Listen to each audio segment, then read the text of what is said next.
Yesterday at State Farm Stadium in Glendale, Arizona, hundreds of thousands of people showed up. The crowd outside as big as the crowd inside. Overflow arenas, people traveling across states, people traveling across the globe. This was not just a memorial. It is the beginning of a movement, a revival, something that I'm going to do my best to smile throughout this video today, this daily truth, because when you see Erika Kirk standing in front of that crowd, hurting, grieving, yet strong, just an absolute warrior beast, she made the decision, which I'm sure she had planned, and as much as difficult as it was, she forgave. She pledged to keep a mission alive. For her, it was mourning, but for the crowd, it was as much of a celebration of what was, what can, and what still will be. That's what today's Daily Truth is going to be about, ladies and gentlemen. So like this video, share this video, do all said things with this video. While we've got people coming in, make sure you guys share it. Let's see some comments in there. What made you smile today? I can tell you 6 hours of whatever that was yesterday made me smile. Social media, looking around at it has been, social media is a different landscape than it was a week ago, 2 weeks ago. It is a completely different ball game. The key is the momentum behind it.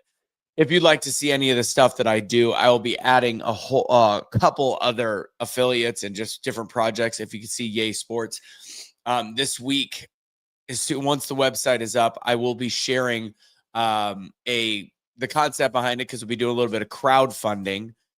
If interested, it has been very popular on college campuses, and I would I would love for you guys to be a part of the initial launch of it, but I will need some help. So I'll be posting about that.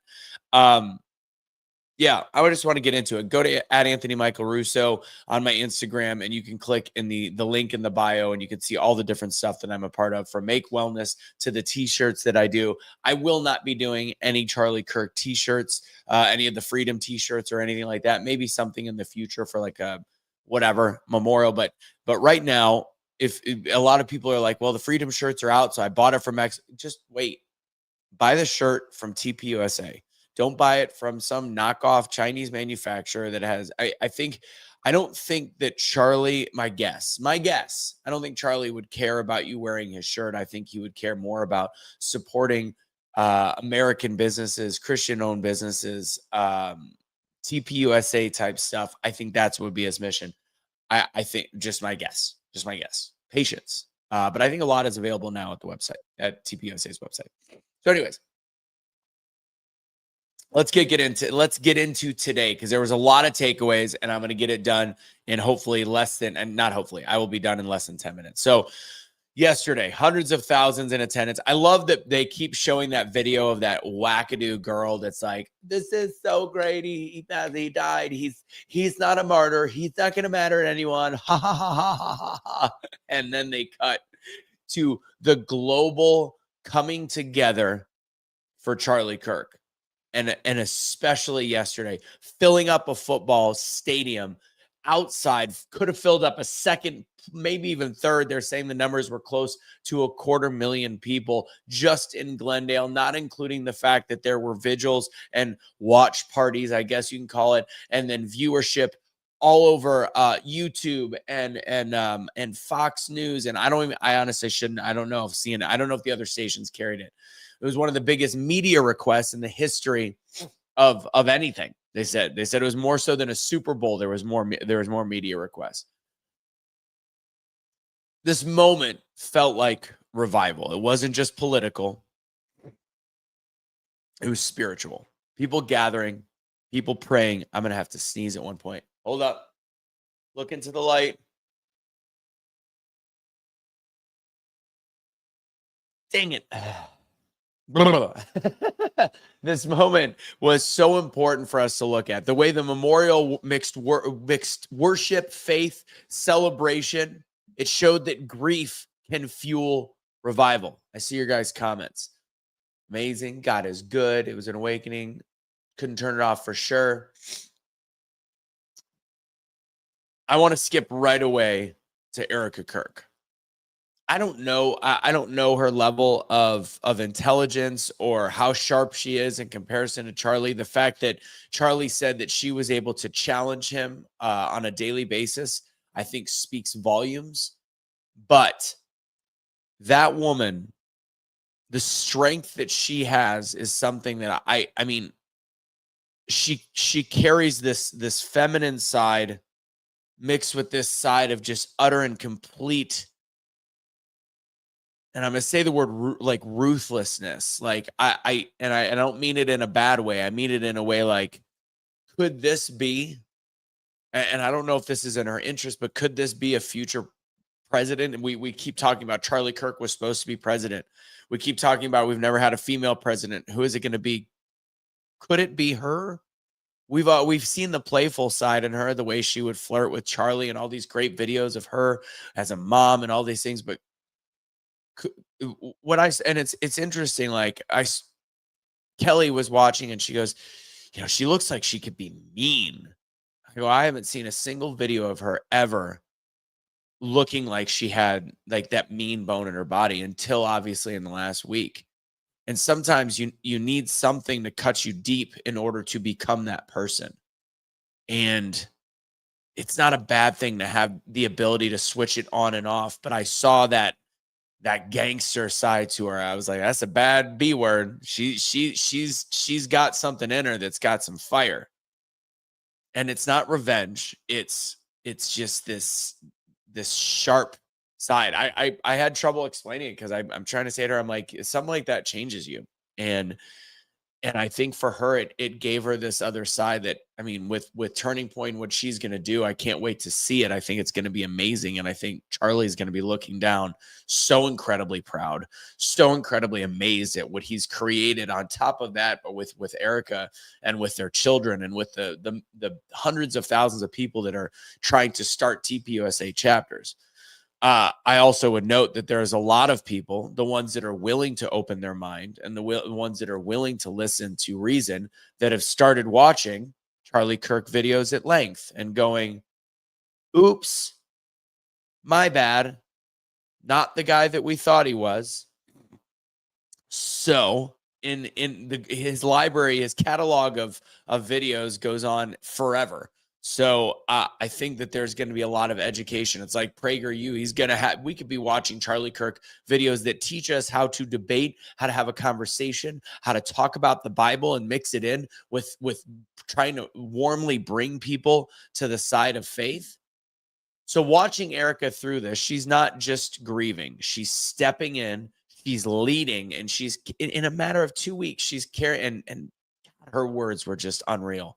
She's carrying forward a legacy that could not die. The only person that could allow it to die is us by not continuing to do things like what JD Vance said, saying that in the last couple of weeks, and somebody corrected me on one of my posts, saying the word Jesus in public more than he's said in his whole life. Not about, I said just saying the word Jesus, but it was talking about in public and proclaiming our love for God and our love for Jesus, and the fact that there is something different about it. And there's a lot of people that have been hurt. There's a lot of people that have church hurt and been hurt by bad Christians. But now as the revival comes, when good Christians stand up, strong men, loving women stand up and proclaim our faith and treat people the way that we want to be treated, using the golden rule mixed in with biblical measures, mixed in with scripture, and realizing that it can be cool to be a Christian. That's what Charlie Kirk and TPUSA did.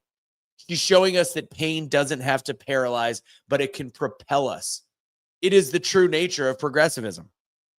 Being progressive is moving forward, progressing as a culture, progressing in love. Not the way that the political side looks at, well, we got to be progressive. We can still welcome everybody to the faith. We can understand that there are problems in this society. There are problems with different groups. There are problems with the way the mind works in certain individuals that just unfortunately got kind of a bad mental hand. We can help people. We can heal people. We can accept people. We don't have to celebrate everybody. We can accept people. Before I get on to the vision that Charlie Kirk had,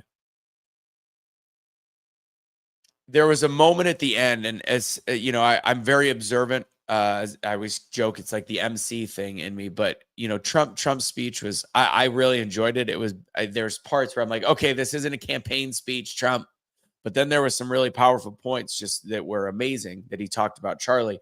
But there was a moment that I want to bring up at the end, and it'll relate to the next point. You know, he brought Erika up on stage. It was a great moment. And when he was walking off stage, people might not know what he was doing. And I'm going to take a guess, and very educated guess. When he stopped her outside at like to look at the crowd, and he laughed and he did this thing and he went like this. And at first I was like, oh, Trump's doing like his weird and whatever. My guess, based on Erika's reaction, where you could tell the air was kind of taken out of her system, is he was telling her to take this in. Imagine standing in front of 90,000, 85, whatever thousand people, almost 100,000 people, and looking up during a memorial for your husband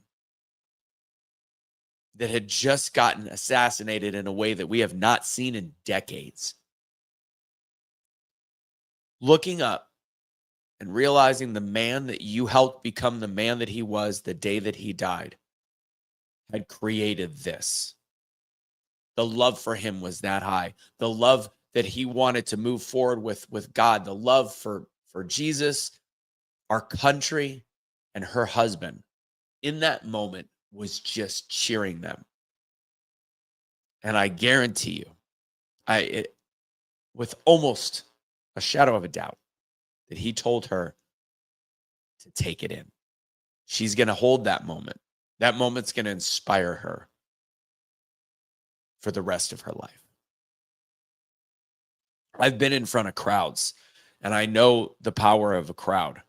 3,000, 5,000. I've been in a dome with 80,000 people cheering a team that, like, I get them to cheer, and I can tell you there is nothing like the feeling of tens, if not 100,000 plus people outside collectively sharing a moment with you.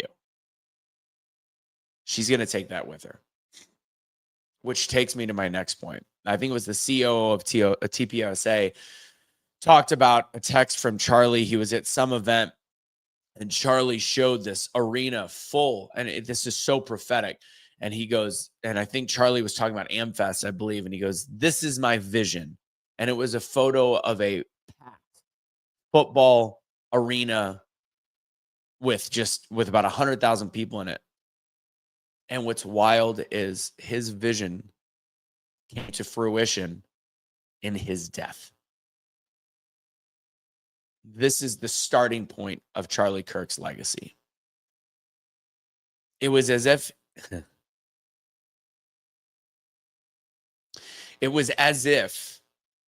this was the scene that he saw, a vision that went beyond him and past him. It almost looked the exact same. And now people got to see it in real life. What a powerful reminder that you can outlive, your vision can outlive you if you choose to put it out there and believe that you can do things. Hopefully we get to see it on this earth, but how great it can be to actually realize that that legacy lives on. Standing there, many felt seen by God in that moment. Many felt stirred. Many realized that being there wasn't just about mourning. It was about bearing witness to something bigger, something eternal. You know, I'm going to look at one last thing. It was Chad Prather had something great on his page. My friend talked about, I mean, you can feel it. It's bigger than politics or headlines. This was a great quote. Revival is never announced with confetti or firecrackers. It starts when hearts break, when tears fall, when people decide they're done playing church and they want the real thing. That is what we are watching right now. This ache in our souls is not just grief, it is hunger. This trembling we feel is not fear, it is expectancy. God always moves in the cracks. He always shows up when the world says the story is over. Jesus was crucified, buried, sealed behind stone, and then the Spirit of God shook the ground and rolled the stone away. See the pattern? Out of death comes life, out of shaking comes awakening, out of silence comes roar. And to which somebody put in the comments about the great part about cracks is that's how light shines through. So please don't let this moment fade. Let it ignite something in you. Let it be more than emotion. Let it be a decision. Set goals. Be courageous. Live the vision you've been given. Carry that legacy. Because moments like this, they are rare, they are holy, and they are sacred. That's today's Daily Truth. If you would like to join me on a speaking webinar that I love to teach, I don't know when the next one is. I think it's in October, but you can check it out. Just go to getbetteratspeaking.com if you want to be part of my community. I think we're still doing a 14-day trial where I do my Wednesday night speaking classes. Just go to doubledownspeaking.com. But you can do I think it's 7 or 14-day trial. So John 12, Cricket, do I need to look up John 12:23? Well, that's right. That's what I think, was it Ben? No, it was Ben Carson or Robert Kennedy read that. Let me see if I can pull it up. That's how we'll end. How's that sound? John 12. And guys, make sure you're following the old podcast for me. You can it's all I'm doing is this and putting it up there. So if you miss any of them, it's a great place to watch, leave a review, all those things. Let's see. John 23:20. Let's see. Jesus replied in John 20:23-26, the hour has come for the Son of Man to be glorified. Very truly, I tell you, unless a kernel of wheat falls to the ground and dies, it remains only a single seed. But if it dies, it produces many seeds. Anyone who loves their life will lose it, while anyone who hates their life in this world will keep it for eternal life. Whoever serves me must follow me, and where I am, my servant will also be. My Father will honor the one who serves me. That's how we end. Great idea, Cricket. I appreciate that. So, your cousin was there. That's cool. All right, guys. God bless. Have a great rest of your day. Don't surrender your pets. Don't be a garbage human being. Catch you later.